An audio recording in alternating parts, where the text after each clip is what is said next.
अकोला जिल्ह्यात एक धक्कादायक घटना घडली आहे। आपल्या मुलानं अनुसूचित जमातीतील मुलीवर प्रेम केल्याच्या कारणावरून वडिलांनीच पोटच्या मुलाला संपवल्याची घटना घडली।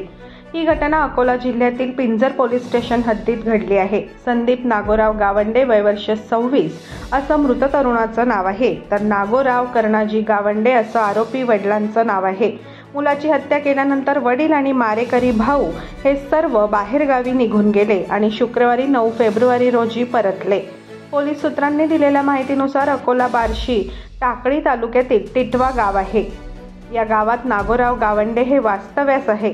त्यांना 2 मुलं असून त्यातील एकाचं नाव संदीप आहे। मृत संदीप हा पुण्यातील एका कंपनीत कामाला होता। दरम्यान संदीपचं गावातील एका अनुसूचित जमातीतील कुटुंबातील मुलीशी प्रेमसंबंध होते। त्यांनी प्रेमाच्या आणाभाका घेत लग्न करण्याचा निश्चय केला, परंतु हे प्रेम संदीपचे वडील नागोराव यांना मान्य नव्हतं। त्याच्यावरून अनेकदा त्यांच्या घरात वाद व्हायचे, त्यामुळे दोघांनीही पळून जाऊन लग्न करायचं ठरवलं। ही गोष्ट संदीपच्या वडिलांना समजली आणि त्यांनी यावर कायमचा तोडगा करण्याचा निश्चय केला।